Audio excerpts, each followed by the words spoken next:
It is Ryan here, and I have a question for you. What do you do when you win?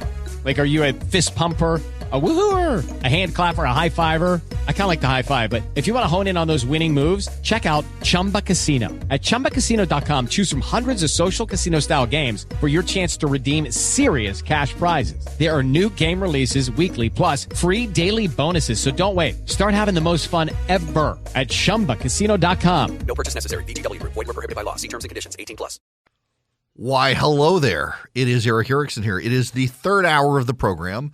I am delighted to have you with me. The phone number, if you want to call in, 877-97-ERIC, 877-973-7425. Let's talk about TikTok. Now, I need you to know something very important. I am in my mid-40s. I am married with kids. I should not be on TikTok, and I am not. Like Snapchat.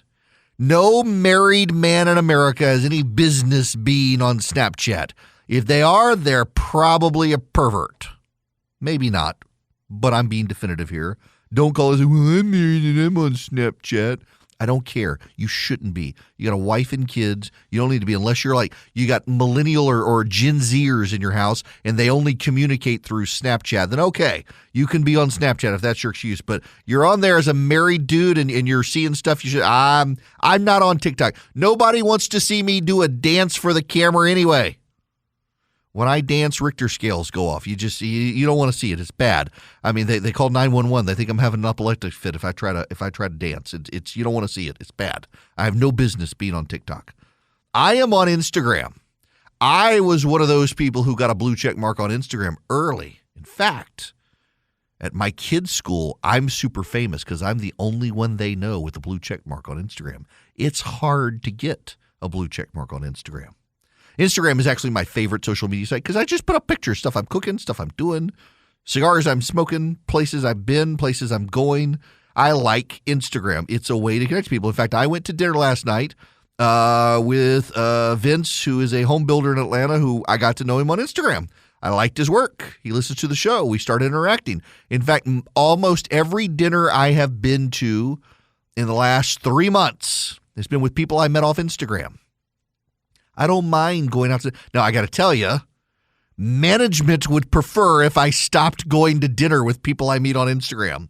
But, I'm not meeting women on Instagram and going to dinner. It's just guys.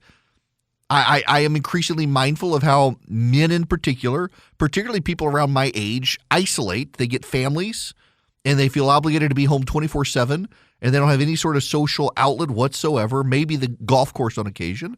I'm like, yes, I need to get out of the house on occasion as well. I work out of my house. I'm at my house 20 hours a day.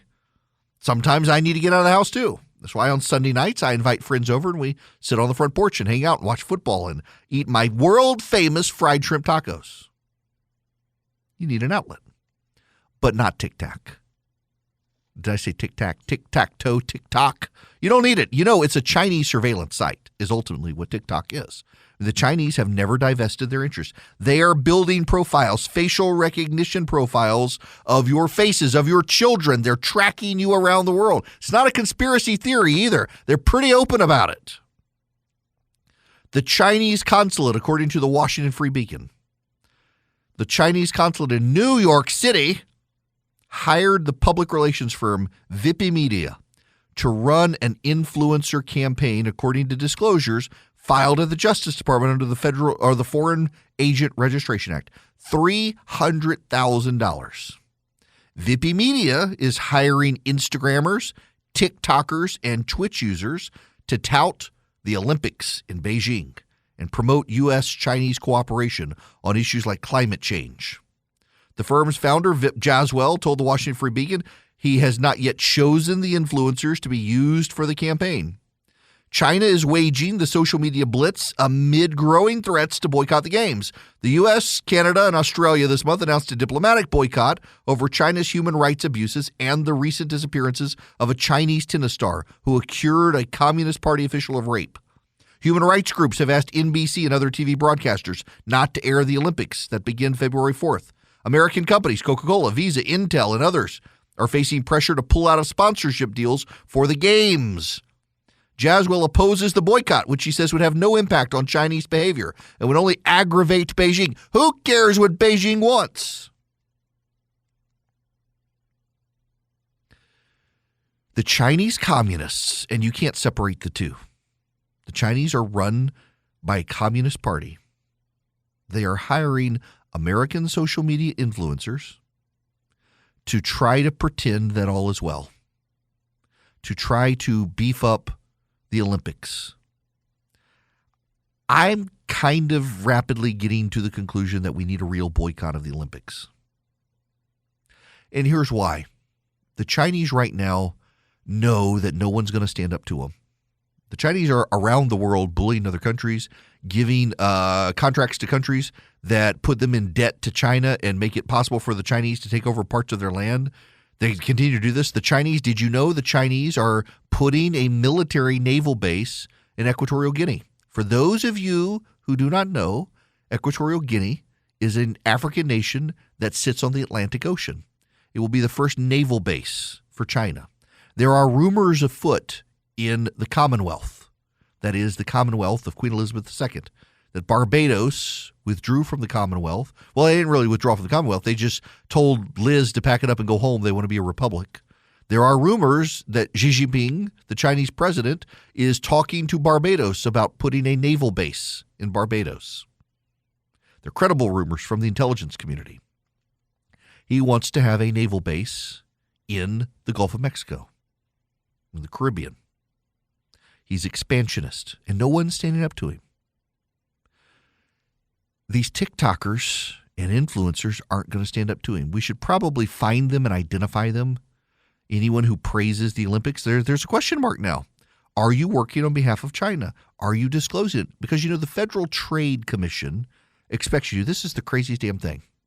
If I put up a picture of I'm having burger night at my house and I'm cooking Omaha steaks, I have to note that Omaha Steaks is an advertiser to this radio program. Even if I would do it anyway, I got to note that they're an advertiser. The Federal Trade Commission would come after me if I didn't. I have in the past run into so one of the things that I like to do is if I found a good or a service that I really like, if I find clothing that I really like, I put it on Instagram and say, hey, I found this clothing. You might like it. Or I found this thing. I found this knife. I found this kitchenware. I found this food. I like it. Maybe you will too. I've had people file FTC complaints against me, convinced that I was being paid by the company. And I got to send a letter and say, I have taken no income and have no business relationship with this company. People come after you now. They presume you're doing it. The question is, will these social media influencers? Because I got to tell you, I was asked to be a part of a campaign where they did not want me to disclose it. And I said no. They wanted me to claim to be a user of a product. And I said no, because I don't use the product. I don't want to use the product. Frankly, I think the product is a scam. I didn't want them advertising on my radio show. One of the things they wanted me to do was just put up pictures acting like I'm using the product. I'm not using your I nearly said the name. I better not. But I'm not. And they didn't want me to advertise it, which is deeply unethical. It's deeply problematic. You can't do that. Will these social media influencers be doing, hey, the Beijing Olympics are on. It's awesome. Hashtag ad. Hashtag I'm getting Chinese blood money. Will they do it? The consulate contract from the Chinese consulate with Vippy calls for the company to hire 8 social media influencers to produce at least 24 posts about the Olympics, Beijing's history, and relations between the United States and China. 20% of the content should focus on cooperation and any good things in U.S.-Chinese relations. China's taken other measures to support the games, according to the Free Beacon. Chinese Vice Foreign Minister Xi Feng earlier this month urged American executives to make a positive contribution to the games, the Washington Post reported. Xi asserted that a boycott harms the interests of athletes, violates the shared ideals and aspirations of the international society, and is unpopular. You know what? I would submit to you a boycott of the Olympics is unpopular. But there are a lot of things one must do that are unpopular in leadership. The Chinese are literally running concentration camps. The Chinese are literally engaged in the extermination of a people. The Chinese are literally bulldozing churches, mosques, and synagogues. The Chinese are literally stamping out newspapers that dissent from the Communist Party ideology. And then there's the tennis player. No one's seen her. Everything has been orchestrated. She accused one of the top Communist Party officials of raping her. Within 6 hours, you could not find any reference to it on social media in China, and she disappeared, except for an awkwardly staged dinner with the head of the Chinese Tennis Association, where he very awkwardly referenced what the date was at a tournament coming up the next day. She was trotted out at a kids' tennis event the next day for everyone to see her. Only the International Olympic Committee fell for it. Only the IOC had their concerns assuaged by the Chinese. What's that guy's name? What is it? Because I can say it and not get in trouble on radio. What is it? It's yes. You know, this poor dude was beat up when he was a kid. Olympic Committee Vice President Dick Pound said that they were all perfectly happy with Peng Shuai and the Chinese, and that there was no problem whatsoever. You know, the Olympic Committee itself is a corrupt institution, and it has been for decades. I mean, they literally orchestrated an event with this young lady, and Dick Pound from the Olympics comes out and says, oh, yeah, we're all fine with it. The Women's Tennis Association, the Global Women's Tennis Association said, nope, not us. We're not satisfied at all. We can't even lay eyes on her and talk to her privately. They won't let her out of the country. We're not doing any more tennis tournaments there. The Women's Tennis Association has more gumption and ethical standards than the Olympic Committee. There is no reason for the United States to be propping up a corrupt Olympic regime, let alone a corrupt Chinese regime, and give them what they want, a PR stunt that they are now a global superpower. They will design their entire operations for the Olympics to highlight the fact that they are our equal.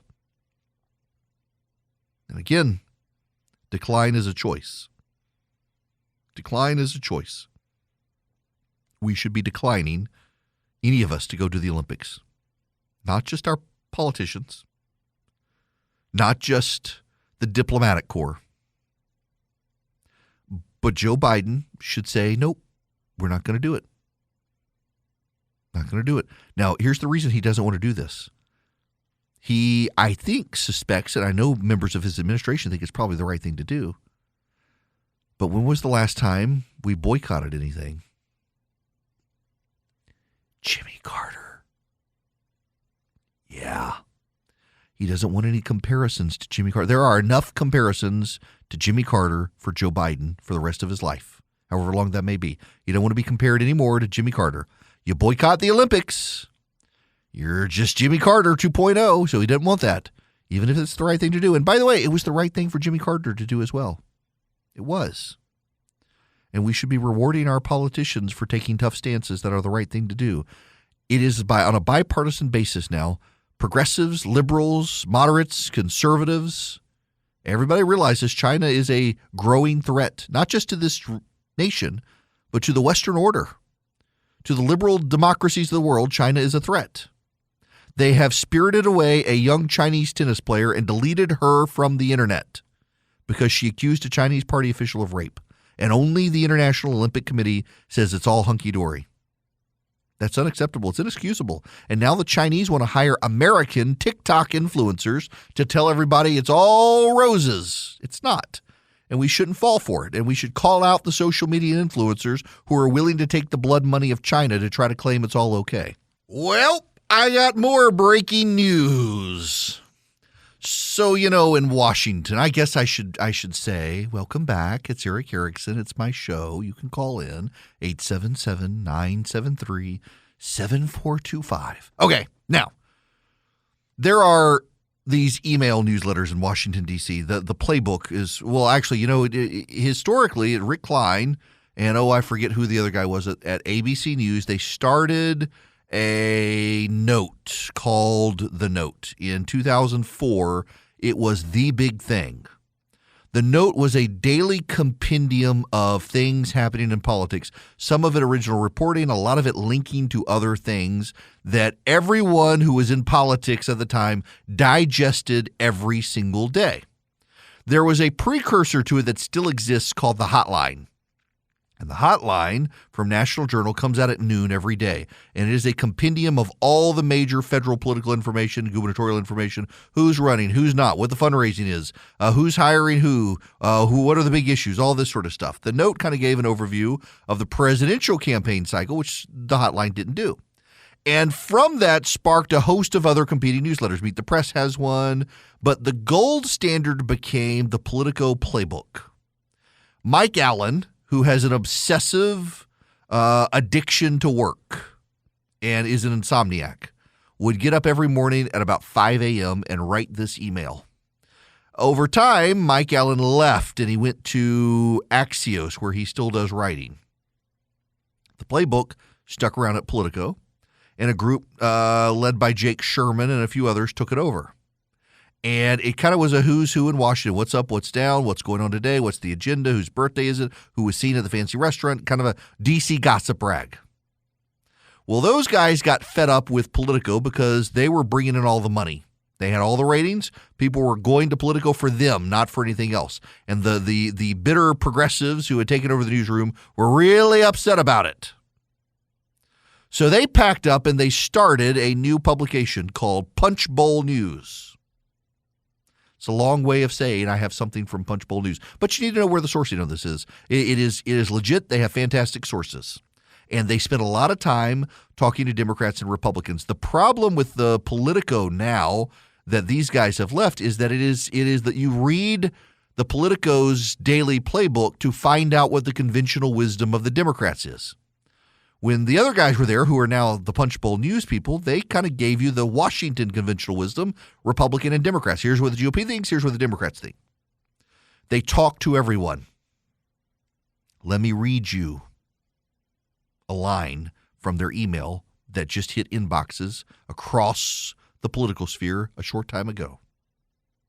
Next year, 2022, will be all about the battle for control of Congress. House Republicans have the historic edge. The party out of power almost always wins a large number of seats. Republicans winning a House majority would lead to a massive shift in the Capitol, but also a big shift for President Joe Biden for the last 2 years of his first term. What's surprising to us is how many Democrats believe Republicans will win the House of Representatives. They did a survey of all the House aides for the Democratic Party, all the staffers, the legislative directors, the chiefs of staff, the press secretaries, the communications directors, the legislative aides, the legislative assistants. 76% of Democratic aides in the House of Representatives say their party will lose control of the House. In April, 36% said they would lose control of the House. That's doubled in 8 months. Now, events can change things. I say that all the time. Events can change things.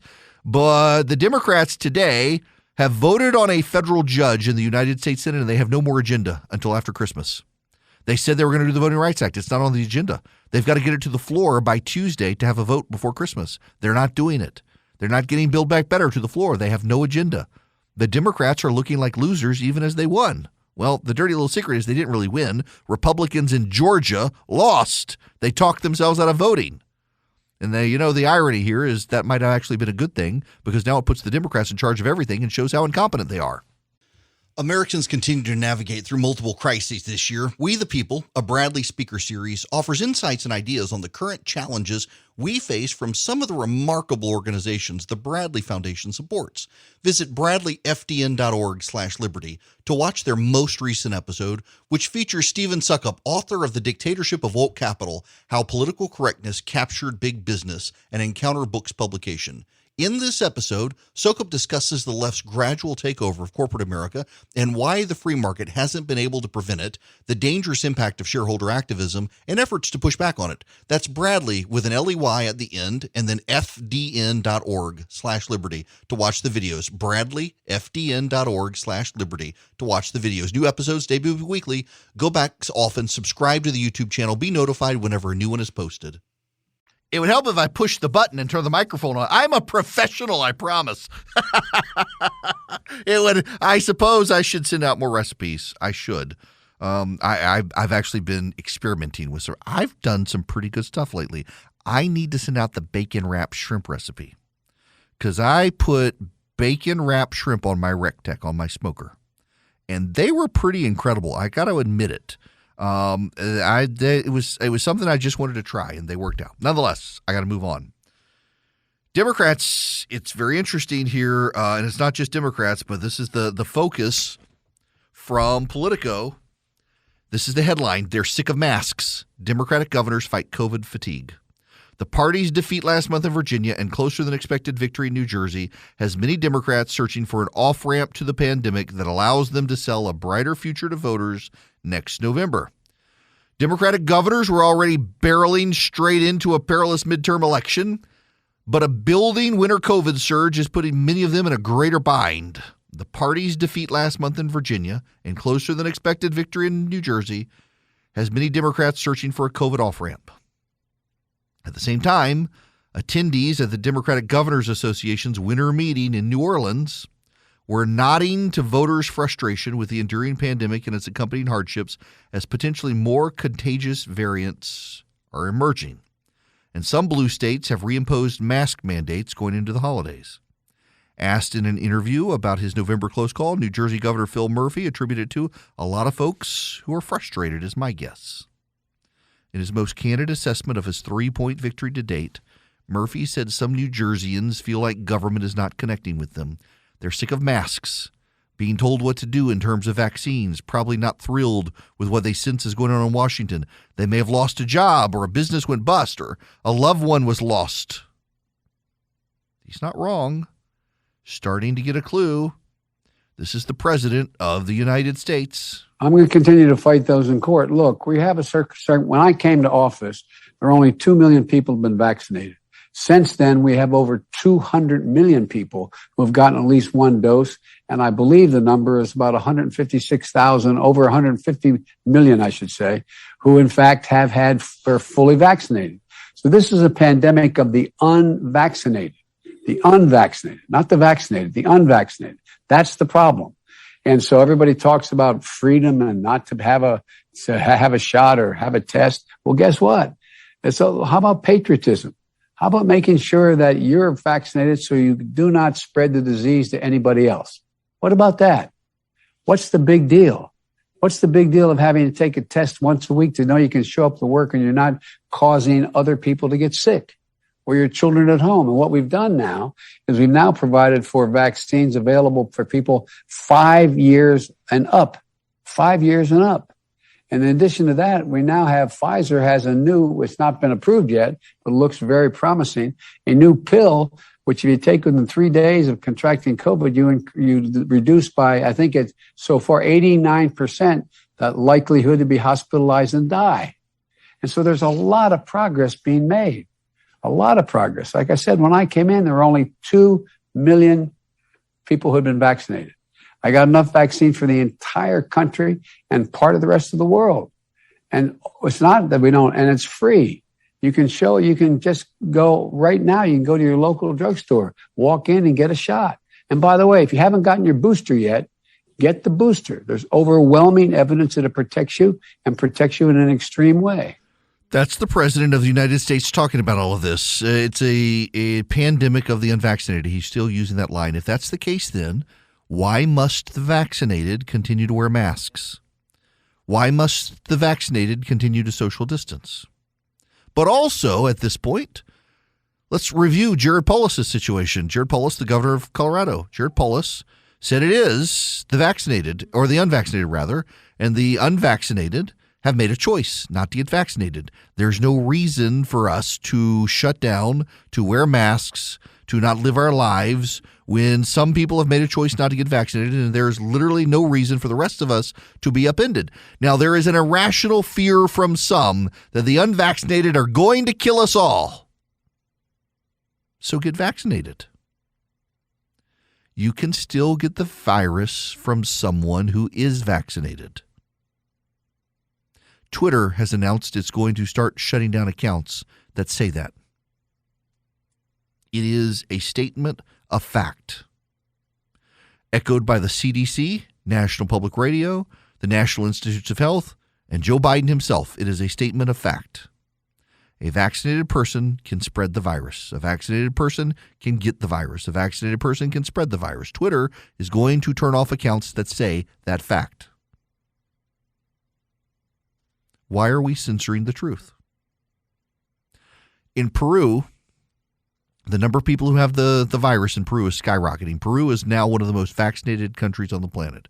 Per capita, if Peru were the United States, they would have lost 2.3 million people to the virus. That's how many people died in Peru. Well, 2.3 million didn't, but if you translate the number of deaths in Peru to the United States, that's what it would have worked out to. 2.3 million people dead. As a result, Peru has not only mass natural immunity, but rushed to get everybody vaccinated. So all the people in Peru are vaccinated. Now, granted, in Peru, they're using the Chinese vaccine. Many of them, not all of them, but a lot of them are using the Chinese vaccine, Sinovac. And they're getting the Omicron variant there. There's been an alarming spike in infections in highly vaccinated Peru. But you know what the data also shows?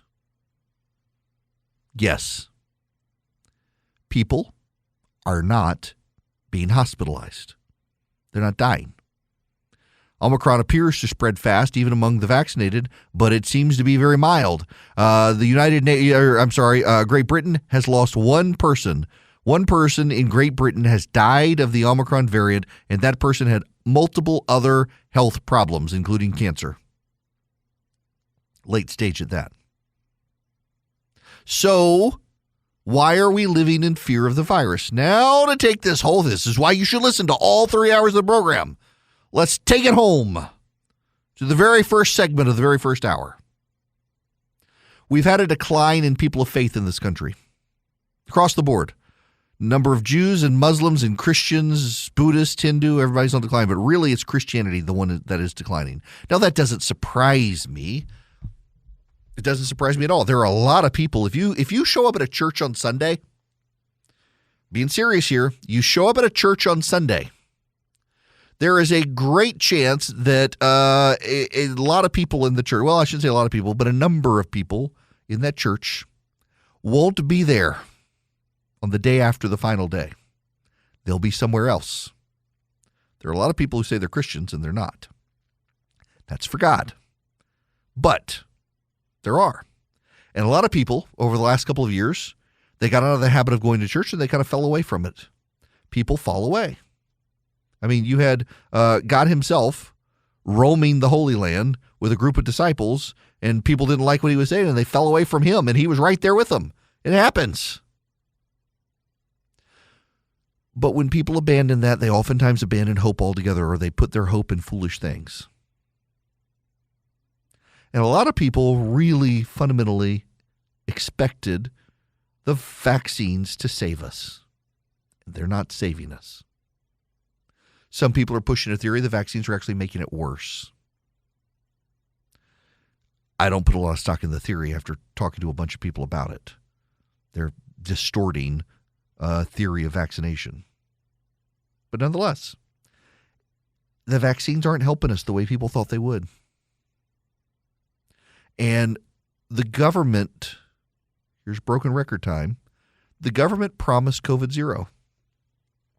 I know, and I've got friends, I see the subtweets, some of them very passive-aggressively. I tell you, it's not really about control. It's about fear and their inability to get over themselves. They're like, no, it's really control. It's really control. He doesn't know what he's talking about. It's control. They want to control the virus, not you, and they can't control the virus. They promised you COVID zero, and we're never going to get to COVID zero. We're never going to get to COVID zero. You know what? We never got rid of the flu either. Spanish flu, that's the flu you get, except it's not nearly as bad as it was back then.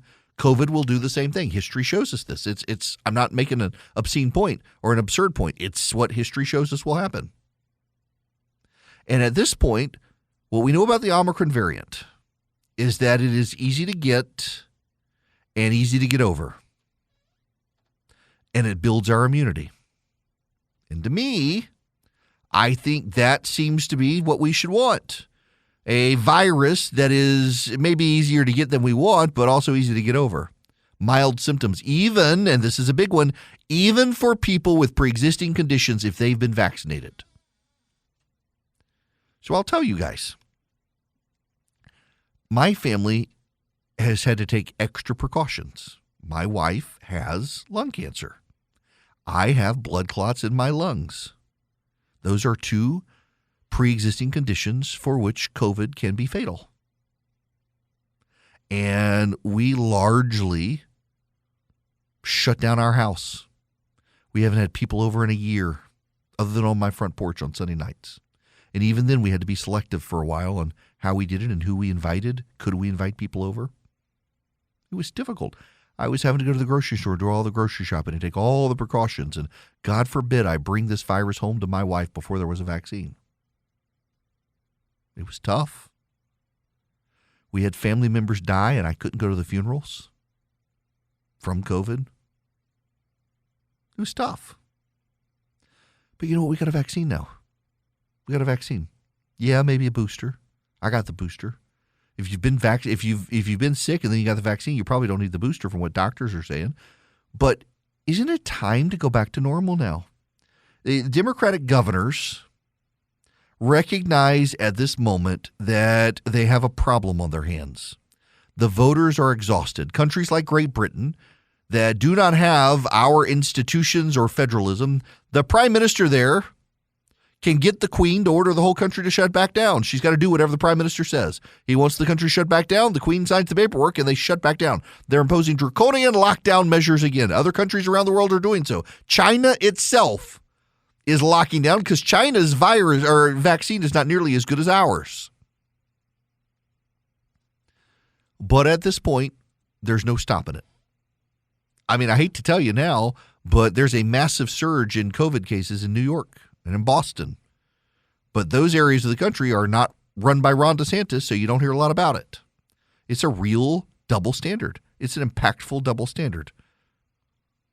And the Democratic governors are starting to realize, on top of everything else, on top of the crime issue, on top of the economic issue, on top of the inflation issue, they got a COVID issue as well. And they are ready to get a move on.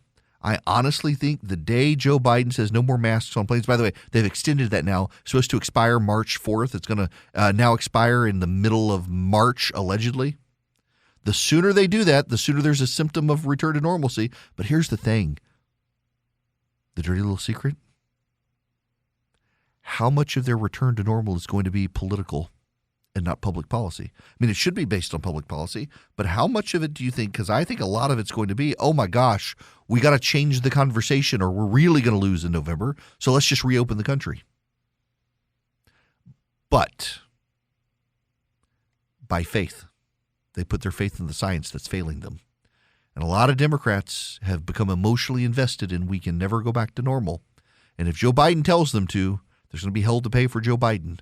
Because as much as they want the Republicans to stay on the sidelines, they are convinced that the virus is going to kill them if we go back to normal, and they're going to have none of it. It's going to be a fight on the Democrats' hands, one of their own making. Now, one of the groups that's stepping up in a lot of public policy fights out there is Alliance Defending Freedom. For several years, when I practiced law, I volunteered for the Alliance Defending Freedom. It's one of the few legal nonprofits in America that really racks up wins in state court and federal court for conservatives and for Christians. Since leaving my law practice, I volunteered to speak at ADF events. I've been to their training sessions. They actually help teach lawyers and people like me on the radio how to talk plainly about complex legal issues. I'm glad to have ADF as a sponsor. I'd be encouraging you to support them anyway. I've been a long-time supporter.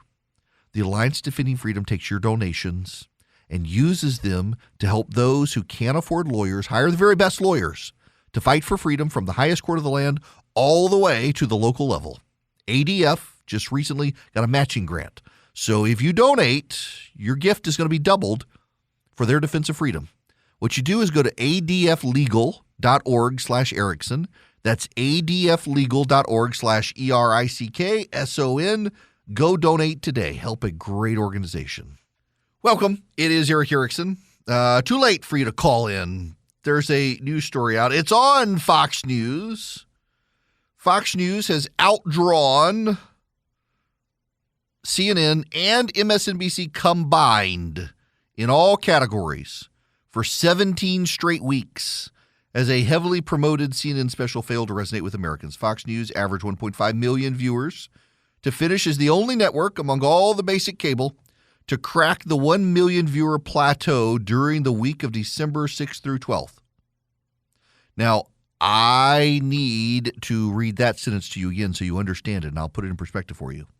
Fox News averaged 1.5 million viewers to finish as the only network among all of basic cable to crack the 1 million viewer plateau during the week of December 6th to 12th, meaning Fox News got more viewers than every other program or every other channel on basic cable. Hallmark Channel finished behind Fox News at number 2. ESPN finished behind the Hallmark Channel at number 3. Fox News finished number 1 among all of basic cable for 43 straight weeks among total day viewers. Now, total day viewers, that's not the demo. Advertisers care about the demo. The demo are 25 to 54-year-olds, and Fox News is doing well there as well. MSNBC and CNN can't catch up to them, and this is what the only reason I break this up. I am really tired of the CNN, MSNBC sniping at Fox and the Fox sniping at CNN and MSNBC as if it's news. It's kids fighting each other. You know, when I was starting out in radio, I was always told, and I think it's sound advice, including in politics, that when the yappy dog who is behind you continues to yap at you from behind, you just ignore it and keep going. You're putting distance between you. And now it just seems like there is an effort for all of the cable news outlets to be yappy dogs at each other. And it's kind of tiring because it's not really news. It's just taking cheap shots at each other. I wish they would go on. You know, so I've been on a couple of times now.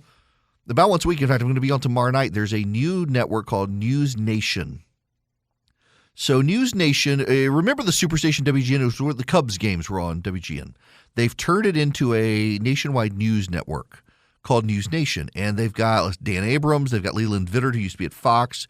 They've got a number of hosts, some of whom were at CNN, some at MSNBC, some at Fox. And they're trying to do just play it straight news. Here's the story. Here are the facts. Here's someone who knows about the facts. No, we're not asking you for your opinions, just the facts.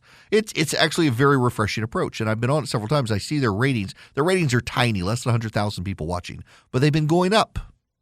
It gives me hope that maybe there will be a news network out there that's just the facts, because I don't need the partisan pundits yelling at each other on TV. It's what I do for a living. I don't need somebody else on television to tell me what to think. I get people who call me all the time who are upset that I'm not telling you all what to think. I don't want to tell you what to think. I want to tell you how to think. I want to give you the facts so you can think. I don't want to make you think exactly like me. I'll tell you how I think, and you can agree or disagree. I don't care.